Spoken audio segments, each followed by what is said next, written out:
Hello बच्चों, आप सभी का वेलकम है तनु क्लासेस में। कैसे हैं आप लोग? उम्मीद करते हैं आप लोग अच्छे होंगे और स्वस्थ होंगे। आज की इस वीडियो में हम लोग पढ़ने वाले हैं जैव प्रक्रम, जो कि आपका 10th क्लास बायोलॉजी यानी कि जीव विज्ञान का पहला चैप्टर है। ठीक है, सबसे पहले बात करते हैं कि ये चैप्टर आपके लिए कितना इंपॉर्टेंट है। तो देखिए, जैव प्रक्रम जो है वो बायोलॉजी का जो 10th क्लास शुरू होता है उसका सबसे बेसिक है, यानी कि इस चैप्टर से भी लगभग आपको समझिए कि 5 से 10 नंबर तक का प्रश्न जो है पूछ दिया जाता है। ठीक है, तो मैं बस आप लोगों से रिक्वेस्ट इतना करूंगा कि आप लोग मेरी बातों को ध्यान से सुनिएगा, क्योंकि यहाँ पर हम लोग आपको एक एक पॉइंट को बताने वाले हैं। बिल्कुल नोट्स के साथ आपको अच्छे से समझाएंगे, एक एक पॉइंट को, एक एक लाइन को समझाएंगे, ताकि चैप्टर के बीच से कहीं से भी कोई क्वेश्चन पूछ दे, आसानी से आप आंसर दे पाएंगे। ठीक है, तो मेरी बातों को सिर्फ ध्यान से सुनिएगा, 100% जो है आपको सबको समझ में आ जाएगा।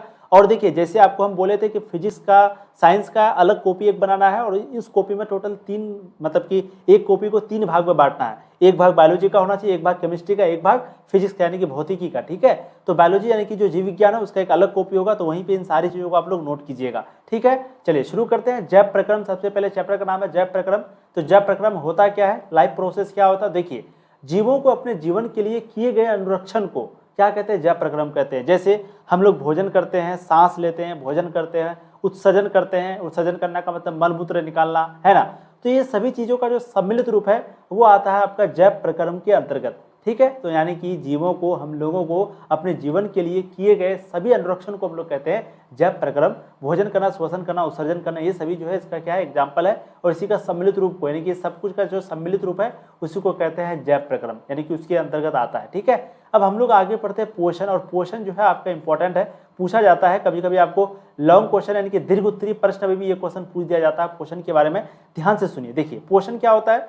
जीवों द्वारा पोषक पदार्थ को ग्रहण कर उससे ऊर्जा प्राप्त करना पोषण कहलाता है। जो जीव पोषण की क्रिया करता है उसे हम लोग पोषी कहते हैं। यानी कि कहने का सिंपली मतलब यही है कि जो भी जीवों के द्वारा, जैसे हम लोग जीव है और भी जीव है, जानवर वगैरह सब, पक्षी वगैरह सब क्या है, जीव है। यानी कि जिसके अंदर जान होती है उसको हम लोग क्या बोलते हैं? जीव बोलते हैं। ठीक है, तो जीवों के द्वारा पोषक पदार्थ को ग्रहण करके, किससे? पोषक पदार्थ को ग्रहण किया जीवों के द्वारा, यानी कि जीव जो है वो पोषक पदार्थ को ग्रहण किया, फिर उसके बाद उससे ऊर्जा प्राप्त करना। और जो पोषण ग्रहण किया, जैसे हम लोग खाना खाए तो उनके बाद उससे हम लोगों को क्या मिली? ऊर्जा मिली, ताकत मिला, फिर हम लोग काम करने लगे। अगर खाना नहीं खाते तो काम नहीं कर पाते, तो इससे में क्या हुआ कि ऊर्जा मिला। ठीक है, तो यही जो ऊर्जा मिलने की जो प्रक्रिया है, जो क्रिया है, इसी को मतलब कि क्या कहते हैं हम लोग, यानी कि जो ऊर्जा प्राप्त होता है इसी को हम लोग पोषण कह लेते हैं, और इस क्रिया को हम लोग कहते हैं पोषी। ठीक है, याद रखिएगा, जीवों द्वारा पोषक पदार्थ को ग्रहण कर उससे ऊर्जा प्राप्त करना ये कहलाता है पोषण। ठीक है, साथ ही साथ उसकी क्रिया, यानी कि जो जीव पोषण की क्रिया करता है उसे हम लोग पोषी कहते हैं। तो पोषण और पोषी में समझ में आ गया, यानी कि जो क्रिया करने वाला जीव है, जीव को कहते हैं हम लोग पोषी, और जो प्रोसेस है उसको कहते हैं पोषण। ठीक है, अब पोषण भी टोटल 2 प्रकार के होते हैं, एक है आपका स्वपोषण, एक है आपका परपोषण। स्वपोषण को इंग्लिश में बोलते हैं ऑटोट्रोफिक न्यूट्रिशन, और परपोषण को बोलते हैं हेटेरोट्रोफिक न्यूट्रिशन। अब स्वपोषण का मतलब ही समझ में आ रहा होगा, खुद से, ऑटोट्रोफिक खुद है ना, स्व, उसका परपोषण हेटेरोट्रोफिक न्यूट्रिशन उसका उल्टा होगा। अब देखिए, स्वपोषण और परपोषण में आपको डाउट नहीं रहना चाहिए, क्वेश्चन में आपको पूछता है, इसलिए यहाँ पर आप ध्यान से मेरी बातों को सुनेंगे।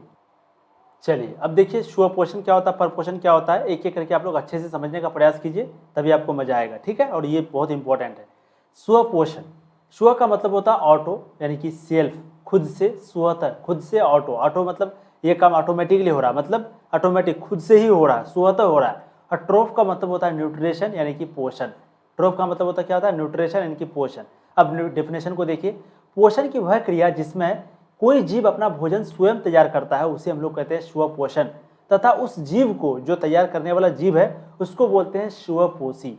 ठीक है, तो याद रखिएगा, पोषण की वह क्रिया जिसमें कोई जीव अपना जो भोजन है वो खुद से तैयार करता है स्वयं, तो उसको हम लोग क्या बोलेंगे? स्वपोषण बोलेंगे। और जो जीव इसको करने वाला होता है उसको स्वपोषी बोलते हैं। एग्जाम्पल, तो एग्जाम्पल जैसे कि हरा पौधा, जितना भी हरा पौधा है, हरा पौधा क्या होता है? वो खुद से ही तैयार करता है ना, वो ऐसा तो नहीं कि किसी दूसरे पर। अब हम लोग क्या है, एक तरीके से दूसरे पर निर्भर है, लेकिन वो तो नहीं है, वो तो खुद से ही भोजन बनाता है प्रकाश संश्लेषण की मदद से, प्रकाश संश्लेषण की क्रिया है ना। तो सभी हरे पौधे स्वपोषी होते हैं। इन पौधों में एक प्रकार की रचना हरित लवक या क्लोरोप्लास्ट पाई जाती है, यानी कि इन पौधों में एक प्रकार की रचना होती है जो कि क्या होता है? हरित लवक या फिर क्लोरोप्लास्ट।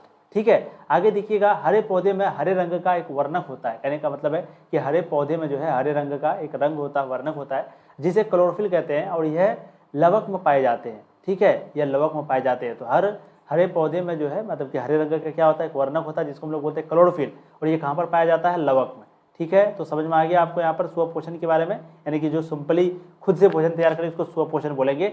डायरेक्ट आपको ये डिफिनेशन याद रखना, खुद से तैयार करना, ठीक है, खुद से। चलिए अब हम लोग चलते हैं परपोषण है, तो जैसे स्वपोषण था खुद से, तो परपोषण क्या हो जाएगा, उसका उल्टा हो जाएगा, यानी कि दूसरे पर निर्भर होगा ये, है ना। वो क्या था, दूसरे पर निर्भर नहीं था, वो खुद से था, ठीक है। देखिए परपोषण हेट्रोट्रॉफिक, हेट्रो का मतलब होता है अदर, हेट्रो का मतलब क्या होता है अदर, ट्रॉफ का मतलब होता है न्यूट्रिशन, ठीक है। हेट्रोट्रॉफिक देखिए पोषण की वह क्रिया जिसमें कोई जीव अपना भोजन अन्य जीवों या पादपों से प्राप्त करता है उसे परपोषण कहते हैं, तथा कोई जीव प्रकार के जीवों को परपोषी कहते हैं। कहने का मतलब परपोषी का समझ में आया आपको, कि जिसमें कोई जीव अपना भोजन अन्य भोजनों से जीवों से या पादपों से प्राप्त करता है उसे बोलेंगे परपोषण, तथा इस प्रकार के जो जीव होते हैं उनको बोलेंगे परपोषी। ये हो गया आपका परपोषण, ठीक है। परपोषण आपको समझ में आ गया, स्वपोषण समझ में आ गया। परपोषण का मतलब सिंपली अन्य जीवों पर या फिर अन्य पदों पर, अन्य जो भी चीज़ है उन पर निर्भर रहना भोजन करने के लिए, और स्वपोषण का मतलब खुद से, ठीक है। एग्जाम्पल यहाँ पर ले लीजिए, जैसे मनुष्य है, हम लोग भी दूसरे पर डिपेंडेंट रहते हैं, कुत्ता है वो भी, गाय वो भी है, सारा चीज़ एक ही है, ठीक है। तो आगे देखिए जो कि बहुत इंपॉर्टेंट है, परपोषण मुख्यतः टोटल 3 प्रकार के होते हैं। एक है परजीवी पोषण, ठीक है, जिसको हम लोग बोलते हैं प्लास्टिक न्यूट्रिशन, एक है मृतजीवी पोषण, उसके बाद एक है प्राणी संपोषण। तो पोषण मुख्यतः 3 प्रकार के होते हैं, ध्यान देखिएगा, परजीवी पोषण, मृतजीवी पोषण, प्राणी संपोषण, और इंग्लिश में भी आप लोग देख लीजिएगा, ठीक है। अब एक एक करके पढ़ते हैं। सबसे पहले है परजीवी पोषण, ध्यान से सुनिए मेरी बातों को, परजीवी पोषण भी आपके लिए इंपॉर्टेंट है, ठीक है। इस तरह का प्रश्न जो है आपको पूछे आते हैं, इसलिए इंपॉर्टेंट है, इसलिए ध्यान से आप लोग सुनिएगा। तो चलिए पोषण जो है टोटल आपके कितने प्रकार के होते हैं, 3 प्रकार के होते हैं, ठीक है। एक एक करके देखते हैं फटाफट। चलिए परजीवी पोषण जिसको बोलते हैं हम लोग पैरासिटिक पोषण, ध्यान से सुनिएगा, परजीवी पोषण को हम लोग क्या बोलते हैं, पैरासिटिक पोषण। उसके बाद मृतजीवी पोषण जिसको बोलते हैं सेप्रोफाइटिक न्यूट्रिशन। अगला है प्राणी संपोषण जिसको बोलते हैं होलोजोइक न्यूट्रिशन, ठीक है। तो सबसे पहले परपोषण का डेफिनेशन आपको समझ में आ गया ना, मतलब जो दूसरे पर निर्भर रहता है, दूसरे पर खाने पीने के लिए, और स्वपोषण का मतलब जो खुद से बनाता है। अब परपोषण का 3 प्रकार में हम लोग पढ़ेंगे एक एक करके। सबसे पहला परजीवी पोषण जिसको इंग्लिश में बोलते हैं पैरासिटिक, पारा का मतलब होता है बिसाइड, यानी कि बगल में, सिटिक का मतलब होता है न्यूट्रिशन। अब बगल में क्या, तो देखिए पोषण की वह प्रक्रिया जिसमें कोई जीव अन्य जीवों के आश्रय में रहकर अपना भोजन प्राप्त करता है उसे परजीवी पोषण कहते हैं।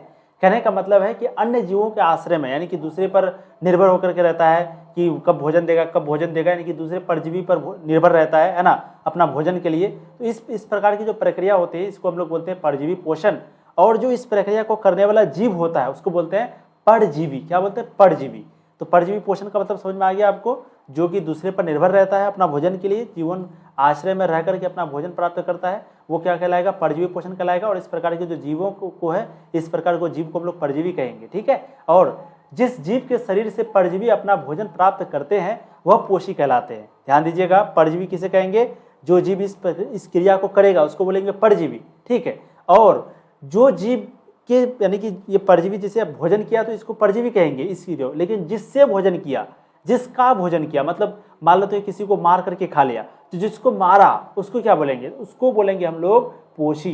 तो जिस जीव के शरीर से परजीवी अपना भोजन प्राप्त करते हैं वह पोषी कहलाते हैं। याद रखिएगा, तो पोषण, परजीवी पोषण का मतलब दूसरे के आश्रय में रह करके भोजन करना, और परजीवी किसको कहते हैं, तो जो दूसरे के आश्रय में रहता है, ठीक है। और पोषी किसके कहते हैं, तो जिसके आश्रय में रहता है, यानी मतलब उल्टा तरफ जो है, जैसे एक आदमी ये है, एक आदमी ये है, तो ये जो है भोजन खाने के लिए इस पर निर्भर है, तो ये हो गया परजीवी और ये हो गया पोषी, ठीक है। एग्जाम्पल के लिए जीवाणु, गोल कृमि, मलेरिया, ये सभी आपका एग्जाम्पल है परजीवी पोषण का। अगला है मृतजीवी पोषण। जब कोई जीव सड़े गले पदार्थों या जीवों से अपना भोजन प्राप्त करता है, इस क्रिया को मृतजीवी पोषण कहते हैं, और इस प्रकार के जीवों को मृतजीवी कहते हैं। मृतजीवी अपघटक भी कहलाते हैं। कहने का मतलब है कोई भी जीव जब सड़े गले पदार्थ से या जीवों से अपना भोजन प्राप्त करेगा तो इस क्रिया को हम लोग क्या बोलेंगे, मृतजीवी। याद रखिएगा, सड़े गले पदार्थ से, दूसरे के आश्रय में रहकर के करेगा तो उसको बोलेंगे परजीवी। सड़े गले पदार्थों से अगर कोई करेगा, मृतजीवी का नाम है, मृतजीवी मतलब मरा हुआ, है ना। तो कोई भी अगर सड़े गले से अगर अपना भोजन प्राप्त करता है तो वो क्या हो जाएगा, मृतजीवी पोषण। उस प्रक्रिया को क्या बोलेंगे, क्रिया को मृतजीवी पोषण। और उस जीव को क्या बोलेंगे, उस जीव को बोलेंगे मृतजीवी। क्या बोलेंगे, मृतजीवी, ठीक है। और ये जो है आपका मृतजीवी अपघटक भी इसको कहते हैं, मृतजीवी पोषण को, याद रखिएगा। एग्जाम्पल देखिए, कवक, प्रोटोजोआ, केचुआ। कवक, प्रोटोजोआ, केचुआ जो है वो आपका मृतजीवी पोषण है। कौन कौन, कवक, प्रोटोजोआ और केचुआ। और उसी तरीके से जीवाणु, गोलकृमि, मलेरिया, ये सभी आपका परजीवी पोषण है। आगे देखिएगा, वो इंपॉर्टेंट है प्राणी संपोषण। प्राणी संपोषण क्या होता है, फटाफट हम लोग देखते हुए चलते हैं, फटाफट। ठीक है। देखिए प्राणी संपोषण जिसको बोलते हैं होलोजोइक न्यूट्रिशन, होलो का मतलब होता है कंप्लीट, जोइक का मतलब होता है एनिमल के जैसा, जानवर के जैसा, ठीक है। देखिए पोषण की वह प्रक्रिया जिसमें कोई जीव अपना भोजन तरल या ठोस के रूप में ग्रहण करता है उसे प्राणी संपोषण कहते हैं। यानी कि कोई भी जीव जो कि अपना भोजन को या तो तरल या तो ठोस इन दोनों के रूप में अगर ग्रहण करेगा तो उसको प्राणी संपोषण को उसी को बोलेंगे प्राणी संपोषण। और इस प्रकार के जीवों को प्राणी संपोषी कहते हैं। प्राणी संपोषण का मतलब समझ में आ गया। उसके बाद इस प्रकार का जो जीव होता है उसको क्या बोलेंगे, प्राणी संपोषी, प्राणी संपोषी। उनके बाद वैसे जीव जिनमें इस विधि से पोषण होता है प्राणी संभोजी कहलाते हैं। और इस विधि से अगर कोई भी जीव में मतलब कि पोषण होगा तो उसको क्या बोलेंगे, प्राणी संभोजी। जैसे कि मनुष्य, गाय, कुत्ता, बिल्ली, ये सभी आपका प्राणी संपोषण में आ जाएगा, क्योंकि यहाँ पर इस प्रकार के जीवों की, क्योंकि ये अपना जीव अपना भोजन तरल या ठोस के रूप में ग्रहण करता है, ठीक है। चलिए बहुत इंपॉर्टेंट। अब देखिए आगे स्वपोषी पौधे के विभिन्न अंग। स्वपोषी पौधे के अलग अलग अंग होता है, जैसे कि पत्ता को बोलते हैं प्रकाश संश्लेषी अंग। उसी तरीके से क्लोरोफिल को बोलते हैं प्रकाश संश्लेषी अंगक। उसके बाद है क्लोरोफिल का अणु जिसको बोलते हैं प्रकाश संश्लेषी इकाई। याद रखिएगा, प्रकाश संश्लेषी अंग आपका पत्ता हो गया, प्रकाश संश्लेषी अंगक हो गया क्लोरोफिल, प्रकाश संश्लेषी इकाई जो है वो आपका हो गया मतलब कि क्लोरोफिल का अणु, ठीक है। अब आगे देखते हैं कुछ पौधे जो है वो आपका परपोषी होता है, जो कि 2 प्रकार का होता है। ध्यान से यहाँ पर आप देखिएगा, बहुत इंपॉर्टेंट है, ठीक है। देखिए कुछ पौधे जो है परपोषी होते हैं जो 2 प्रकार के होते हैं, एक है मृतजीवी पोषी, एक होता है परजीवी पोषी। अब मृतजीवी पोषी जैसे कि मशरूम हो गया, कुक्कुट पालन हो गया, ये सभी आपका मृतजीवी पोषी के अंतर्गत आएगा। कौन कौन, मशरूम, कुक्कुट पालन। परजीवी पोषण क्या हो जाएगा, अमरबेल, कस्क्यूटा, अमरबेल, कस्क्यूटा, ये आपका परजीवी पोषण। तो मृतजीवी मशरूम, कुक्कुट पालन, परजीवी पोषण आपका अमरबेल, कसकट्टा, ठीक है। आगे देखिएगा प्रकाश संश्लेषण की इकाई। प्रकाश संश्लेषण के बारे में देखते हैं फटाफट। देखिए क्लोरोफिल ही वह वास्तविक अणु है जिसके द्वारा प्रकाश संश्लेषण की प्रक्रिया संपन्न होती है, अतः क्लोरोफिल अणुओं को प्रकाश संश्लेषण इकाई कहते हैं, ठीक है। तो क्लोरोफिल ही वह वास्तविक अणु है जिसके द्वारा प्रकाश संश्लेषण की प्रक्रिया संपन्न होती है, अतः क्लोरोफिल अणुओं को प्रकाश संश्लेषण इकाई कहते हैं, ठीक है। आगे देखिएगा आप लोग प्रकाश संश्लेषण क्या होता है। देखिए प्रकाश संश्लेषण सूर्य प्रकाश की उपस्थिति में, ध्यान दीजिएगा, सूर्य प्रकाश की उपस्थिति में, हरे पौधे की भी उपस्थिति में, हरे पौधे और जल की उपस्थिति में तथा खनिज लवण वायुमंडल से कार्बन डाइऑक्साइड लेकर ग्लूकोज का निर्माण करता है। इस प्रक्रिया को बोलते हैं प्रकाश संश्लेषण, ठीक है। सूर्य प्रकाश की उपस्थिति में हरे पौधे मिट्टी से क्या लेता है, जल लेता है, खनिज लवण लेता है, और वायुमंडल से लेता है कार्बन डाइऑक्साइड यानी कि CO2। इन सभी को मिलाकर के ग्लूकोज का निर्माण होता है। इस प्रक्रिया को हम लोग क्या बोलते हैं, प्रकाश संश्लेषण। जैसे 6CO2 6H2O यानी कि CO2 + H2O बराबर हो गया C6H12O6 6O2। C6 याद रखिएगा, CH2O का फुल फॉर्म क्या हो गया, C6H12O6 CO2। ये हो गया प्रकाश संश्लेषण, ठीक है। अब आगे देखते हैं प्रकाश संश्लेषण की संपूर्ण क्रियाएं क्लोरोप्लास्ट में संपन्न होती है। यानी कि प्रकाश संश्लेषण की जो पूरी क्रियाएं हैं वो कहाँ पर संपन्न होती है, क्लोरोप्लास्ट में। कहाँ पर, क्लोरोप्लास्ट में। ऑब्जेक्टिव आपको पूछा जा सकता है कि प्रकाश संश्लेषण की जो पूरी क्रियाएं हैं वो कहाँ पर होती है, तो पूरी क्रियाएं जो होती है वो आपका होता है प्रकाश मतलब कि क्लोरोप्लास्ट में, ठीक है। अब देखिए प्रकाश संश्लेषण का स्थान। प्रकाश संश्लेषण उस पौधे में हो सकता है जहाँ क्लोरोफिल उपस्थित हो। प्रकाश संश्लेषण वहीं होगा जहाँ पर क्लोरोफिल उपस्थित होगा, ठीक है। रंध्र, पत्ते का वह भाग जिसके द्वारा कार्बन डाइऑक्साइड और ऑक्सीजन का आदान प्रदान होता है उसे हम लोग कहते हैं रंध्र। यानी कि जो पत्ता होता है ना, पत्ता जो होता है तो पत्ता के बीच में छोटा छोटा छेद होता है, उसी को क्या बोलेंगे, रंध्र बोलेंगे। तो वह भाग जिसके द्वारा कार्बन डाइऑक्साइड और ऑक्सीजन का आदान प्रदान हो सकता है उसे रंध्र कहते हैं। रक्षक कोशिका वह कोशिका जो पेड़ पौधे के रंध्र को सुरक्षा प्रदान करता है उसे रक्षक कहते हैं, ठीक है। वह कोशिका जो पेड़ पौधे के रंध्र को सुरक्षा प्रदान करता है उसे रक्षक कहते हैं, ठीक है। चलिए रक्षक कोशिका कहते हैं वह कोशिका जो पेड़ पौधे के रंध्र को सुरक्षा प्रदान करे उसे रक्षक कोशिका कहते हैं। तो हम लोग जो है आज यहीं तक रहने देते हैं। अगला वीडियो यानी कि पार्ट 2 आएगा जहाँ पर हम लोग हरित लवक से शुरू करेंगे और ये चैप्टर को समाप्त करने का पूरे तरीके से प्रयास करेंगे, ठीक है। उम्मीद करते हैं आज का सेशन आपको अच्छा लगा होगा। अगर लगा है तो प्लीज़ वीडियो को लाइक करिए, चैनल को सब्सक्राइब करिए क्योंकि ये बिल्कुल नया चैनल है। और ऐसी पढ़ाई करने के लिए प्लीज़ आप अपने दोस्तों को भी शेयर कीजिए ज़्यादा से ज़्यादा, ताकि ज़्यादा लोग जुड़ेंगे तो यकीन बात है पढ़ाने में भी ज़्यादा मजा आएगा, आप लोग को भी पढ़ने में ज़्यादा मजा आएगा, ठीक है। तो अभी नया है तो आप लोग जितने भी दोस्त वगैरह उनको शेयर करें और अपनी तैयारी में लग जाएं। कॉपी कलम अलग बनाएं, सभी चीज़ों को अच्छे से नोट करें। किसी को PDF चाहिए अगर तो आप जो है प्ले स्टोर पर जाइए, वहाँ पर सर्च कीजिएगा तनु क्लासेस, ठीक है। आप वहाँ पर सर्च कीजिएगा तनु क्लासेस और प्ले स्टोर से आपको ऐप इंस्टॉल करके फिर PDF वगैरह ले लेना है, ठीक है। Thank you so much. ऐसी पढ़ाई करते रहिए। All the very best. Thank you.